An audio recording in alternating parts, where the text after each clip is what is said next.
Matt Johnson and Warren Pleece's Incognegro, a graphic mystery, was published by the Vertigo imprint of DC Comics in February of 2008.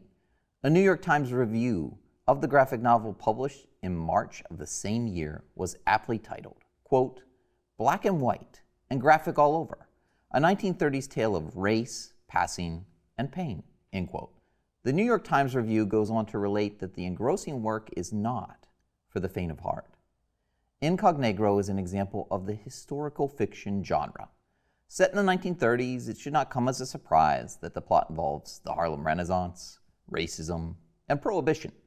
It could also be described as a noir thriller. Even the name of Incognegro's hero, Zane Pinchback, recalls the catchy, somewhat grandiose names found in many noir films. If you're not familiar with noir, a quick internet search might sum this genre up as crime film or fiction characterized by cynicism, fatalism, and moral ambiguity. The story introduces the reader to a fictional character during the time period of the story rather than attempting to present an African-American historical figure or folk hero. The premise of the plot of Incognegro involves racial passing and is very much based on the personal and professional experience of Incognegro's writer. Matt Johnson's multiracial identity allowed him to grow up as a, quote, black boy who looked white, end quote. After becoming an adult, Johnson learned about Walter White. Not that Walter White. This one did not perfect the recipe for meth in New Mexico with the help of Jesse Pinkman. Rather, I'm referring to Walter Francis White, the civil rights activist who led the NAACP for a quarter of a century. Johnson learned that this historical Walter White did something just as dangerous as Heisenberg. He passed himself off as a white man in order to investigate lynchings and race riots in the American South. He was so good at racial passing that he was inadvertently deputized during the Tulsa Race Massacre. Take these two ingredients and mix them. The result is Incognegro's African-American protagonist, Zane Pinchback, an investigative journalist living in Harlem and working for a large northern newspaper. Zane employs his light complexion to investigate/report on lynchings in the U.S. South.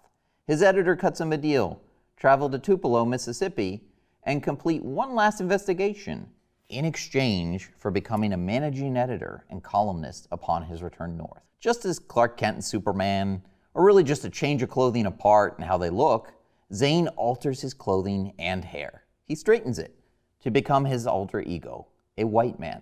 However, Zane's secret origin is the tragic historical reality of slavery and rape, rather than a one-way trip from the planet Krypton. Zane's friend Carl offhandedly comments on the transformation. Quote, "My buddy Zane, the high yellow super Negro, able to pass for a Nordic in the blink of an eye," end quote. So as not to spoil the plot of the entire narrative, I'll just say that the potential soon-to-transpire lynching, which Zane is attempting to gather evidence to stop, it hits very close to home. The African-American involved is accused of killing his white lover and partner in a moonshine business. Your assigned readings and additional resources found in this week's Canvas course module will discuss racial passing, the Harlem Renaissance, and prohibition in greater depth. Before wrapping up this introduction, I'd like to discuss how ethnicity has been represented historically in comics. The legendary Will Eisner explained the indispensable role of stereotypes in the comics medium in his textbook, Graphic Storytelling and Visual Narrative. Quote, "Comic book art deals with recognizable reproductions of human conduct. Its drawings are a mere reflection and depend on the reader's stored memory of experience to visualize an idea or process quickly. This makes necessary the simplification of images into repeatable symbols, ergo stereotypes," end quote. He goes on to acknowledge the all too real use of stereotypes for propaganda or racism. In an article in African American Review, Mark Singer notes that comics rely on characters being reduced to their appearances to deliver information on a character's racial identity. There's absolutely a history of racist representations of African Americans in comics. Black superheroes did not begin to gain prominence until the 1970s. Even then, African American superheroes such as Luke Cage were associated with criminality as part of their character. He is, of course, an escaped and reformed convict. Shown here are a few images from the early years of Luke Cage comics, where we can see that the Marvel hero is clearly situated in a world of gambling, women, violence, and interactions with the police. In recent years, a number of scholarly books, such as The Blacker the Ink, Constructions of Black Identity in Comics and Sequential Art, have tackled the issues surrounding Black characters, as well as the contributions of Black writers and artists to the medium. Johnson and Pleece consciously eliminate all color from the graphic novel.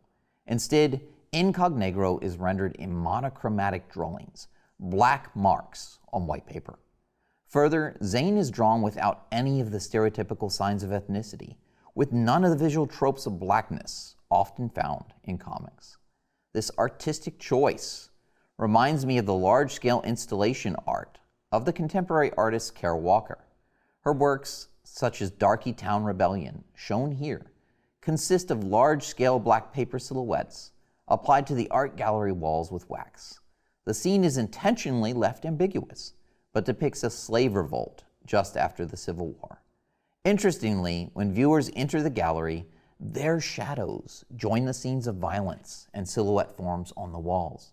Kara Walker's intent is for the viewer's experience to be one where they study their own forms, their own silhouettes, and engage with the language of racial stereotypes. A final note to close the video introduction. 2018 marked the 10th anniversary of Incognegro. The creators celebrated it by publishing a prequel titled Incognegro Renaissance, set in Harlem during the Roaring '20s. The story is that of the first time that Zane used racial passing to go undercover and solve a crime. I recommend this additional tale of Zane Pinchback just as highly as Incognegro, a graphic mystery.